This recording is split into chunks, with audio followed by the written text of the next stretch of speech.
అపోస్తలుల కార్యములు 2వ అధ్యాయము 14వ వచనము మరియు 22వ వచనము నుండి 33వ వచనం వరకు నేటి మొదటి పట్టణములో పేతురు గారు చేసిన మొదటి ప్రసంగాన్ని ఆలకిస్తున్న పెంతెకోస్తు దినాన అపోస్తలులు దేవుని యొక్క ఆత్మను పొందుకున్నారు. పవిత్ర ఆత్మ శక్తి చేత నింపబడ్డారు. ఆ సమయంలో పేతురు గారు అక్కడ ప్రజలందరినీ కూడా ఉద్దేశించి ఎంతో గొప్పగా ప్రసంగించి ఉన్నాడు. ప్రియా మిత్రులారా, పేతురు ఆ ప్రజా సమూహమును ఉద్దేశించి బిగ్గరగా ఇట్లు చెప్పనారంభించెను. యూదయ జనులారా, యెరూషలేములో నివసించున్న సమస్త జనులారా, నేను చెప్పుచున్న దానిని సావధానముగా ఆలకింపుడు. ఇజ్రాయెల్ ప్రజలారా, నా మాటలు ఆలకింపుడు.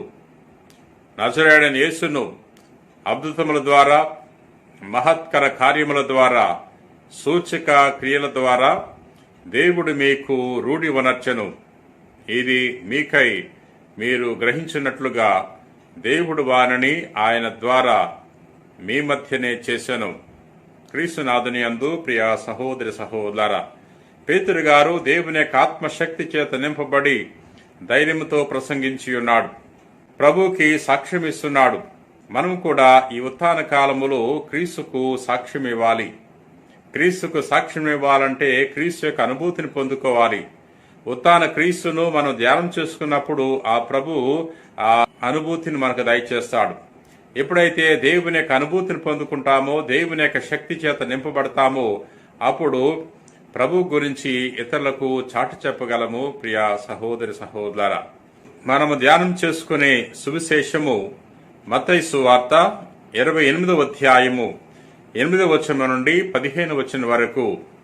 నేటి సువిశేషములో యేసు ప్రభు మగ్దలా మరియమ్మకు మరొక మరియమ్మకు ప్రభు దర్శనమిచ్చాడు. ప్రియా మిత్రులారా, వారు ఆదివారము ప్రాతకాలమున సమాధి వద్దకు వెళ్లారు. సమాధి తెరిచి ఉంచబడింది. సమాధి వద్ద దేవదూత వారికి దర్శనమిచ్చాడు. యేసు ప్రభు సమాధి నుండి లేచాడు, ఈ విషయాన్ని మీరు తన శిష్యులకు తెలియచేయండి అన్నప్పుడు వారు సంతోషముతో పరుగు పరుగున శిష్యులకు తెలియచేయడానికి వెళ్తున్నారు. అటువంటి సమయంలో మార్గ మధ్యంలో ప్రభు వారికి దర్శనమిస్తున్నాడు. ప్రియా మిత్రులారా, వారు భయముతో మహాదముతో వారి శిష్యులకు ఈ సమాచారం తెలుపుటకై సమాధి యొద్ద నుండి పరిగెత్తుచుండగా యేసు వారిని సమీపించి మీకు శుభము అని పలికెను.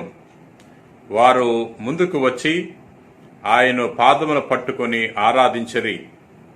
యేసు వారితో, భయపడవలదు, మీరు వెళ్లి నా సోదరులతో గలిలయకు వెళ్లవలనని చెప్పుడు.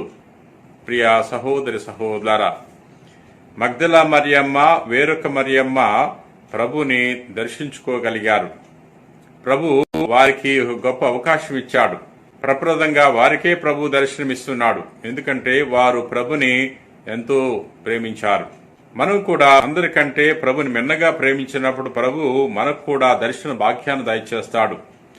మనకు కూడా తన యొక్క వరప్రసాదాలను మెండుగా దయచేస్తాడు. ప్రియా సహోదరి సహోదరులారా, ఈ ఉత్థాన కాలములో మనము క్రీస్తు యొక్క ఉత్థానాన్ని ధ్యానం చేసుకుంటూ క్రీస్తు సమాధి నుండి లేచాడు, ఉత్థానుడయ్యాడు అని ఇతరులకు చాటి చెప్పాలి.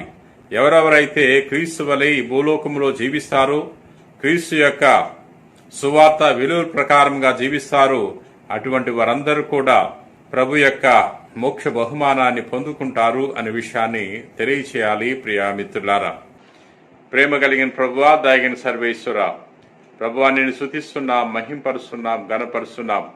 ప్రభువా, మగ్దలా మరియమ్మకు వేరొక మరియమ్మకు నీవు దర్శనమిచ్చావు. మాకు కూడా నీ దర్శన వాక్యాన్ని దయచేయండి. మేము అందరికంటే నిన్ను మిన్నగా ప్రేమించే గొప్ప మనసును, గొప్ప విశ్వాసాన్ని దయచేయండి. ఈ ఉత్థాన కాలములో నేను ఎక్కువగా ధ్యానం చేసుకుంటూ నీ గురించి ఇతరులతో చాటి చెప్పే వాక్యాన్ని ప్రసాదించమని మా నాథుడైన క్రీస్తు ద్వారా మనవి చేయుచున్నాం తండ్రి. ఆమెన్.